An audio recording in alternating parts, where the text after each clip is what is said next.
Praise the lord. 90వ కీర్తన 1వ వచనం. ప్రభువా, తరతరముల నుండి మాకు నివాస స్థలము నీవే. ఈ కీర్తనను రచించింది దైవజనుడైన ప్రవక్త అయిన మోషే. మోషే దేవునిని తరతరముల నుండి తనకు నివాస స్థలముగా గుర్తించి ఈ మాట పలుకుతున్నాడు. భూమికి పునాదులు వేయబడక మునిపే, పర్వతములు పుట్టక మునిపే మన జీవితానికి ఆయన ఆధారంగా ఉన్నారు. ఈ లోకమునకు అల్ఫా ఒమేగా ఆయనే, ఆది అంతము ఆయనే. మనకైన నివాస స్థలముగా ఉన్నారు. ఈ లోకంలో మనము ఏ ఊరు వెళ్ళినా, ఎక్కడికి వెళ్ళినా మరల మనం మన సొంత ఇంటికి వస్తాం. మనకంటూ ఒక స్థలం ఉంటుంది, ఒక గూడు ఉంటుంది కదా. మరి మనందరికీ నివాస స్థలముగా ఎవరున్నారంటే ప్రభువే. ఏ పరిస్థితిలోనైనా, ఏ సమయంలోనైనా ప్రభు దగ్గరికి నువ్వు వచ్చేటువంటి ఆ అవకాశాన్ని ప్రభు నీకు కలిగించారు. ఆయన నీకు నివాసముగా ఉన్నారు. నువ్వు ఆయన దగ్గరికి రావచ్చు, నువ్వు ఆయనను చేరచ్చు, నువ్వు ఆయనను ఆశ్రయించవచ్చు. ఆయన దగ్గరికి వచ్చి వారిని ఆయన ఎంత మాత్రమూ త్రోసివేసేవాడు కాదు. అందుకే మోషే ఈ సూత్రాన్ని ఉపయోగించుకొని ప్రతి సందర్భంలో ప్రభు దగ్గరికి వచ్చేసేవాడు.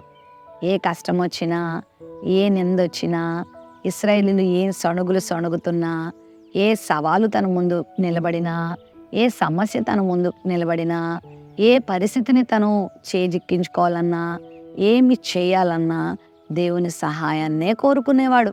ప్రభు దగ్గరికే వచ్చేవాడు. ప్రవ్వా, ఏం చేయమంటావు?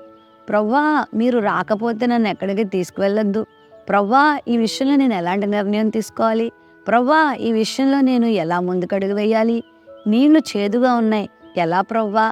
ఇదిగో సెలోపేహేదు కుమార్తెలు వచ్చి మాకు న్యాయం చేయండి అంటున్నారు, నేనేం చేయాలి ప్రవ్వా? ఎర్ర సముద్రం ఎదురొచ్చింది, అప్పుడేం చేయమంటావు ప్రవ్వా? అని ప్రతి చిన్న విషయం నుండి పెద్ద విషయం వరకు కూడా ప్రభు దగ్గరికి వచ్చేసేవాడు. ప్రభువునే తన నివాస స్థలంగా చేసుకున్నాడు. అందువలన మోషే ఎన్ని విషయాల్లో జవాబు పొందుకున్నాడో, ఎంత సహాయాన్ని పొందుకున్నాడో, ఎన్ని సమస్యల మీద జయం పొందుకున్నాడో.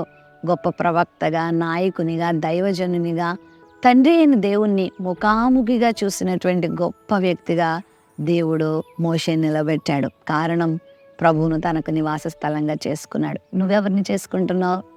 నీకు సమస్య వచ్చినప్పుడు నువ్వు ఎవరి దగ్గరికి వెళ్తున్నావు? నీకు ఆనందం కలిగినప్పుడు నువ్వు ఆశ్రయించేది ఎవరిని? నీకు అవసరత కలిగినప్పుడు ఎవరిని ఇల్లు అడుగుతున్నావు? నీకు కష్టం కలిగినప్పుడు ఎవరి దగ్గరికి వెళ్ళిపోతున్నావు?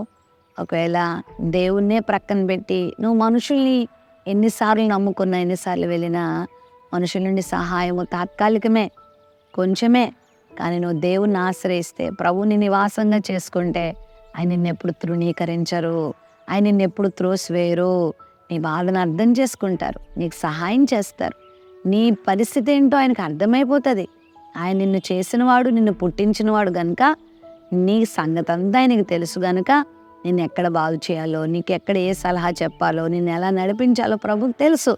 కాబట్టి ప్రభువును తరతరములకు నివాస స్థలంగా చేసుకో. నీ ముందటి తరాలు మాత్రమే కాదు, నీ తర్వాత తరాలు నువ్వు ప్రభువునే నివాస స్థలంగా చేసుకో. ప్రభు దగ్గరకు రా, ప్రభువుని ఆశ్రయించు, ప్రభువునే దిక్కుగా చేసుకో.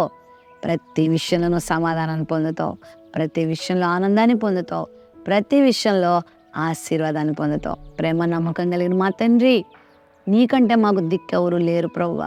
నీవే మా నివాస స్థలము నాయన.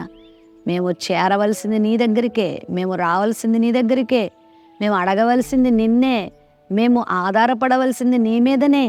అట్టి అనుభవం మాకు నేర్పించి మా ప్రతి బాధలో, ప్రతి సమస్యలో పరిష్కారాలు పొందే కృప దయచేయమని యేసు నామములో ప్రార్థిస్తున్నాం తండ్రి. ఆమేన్.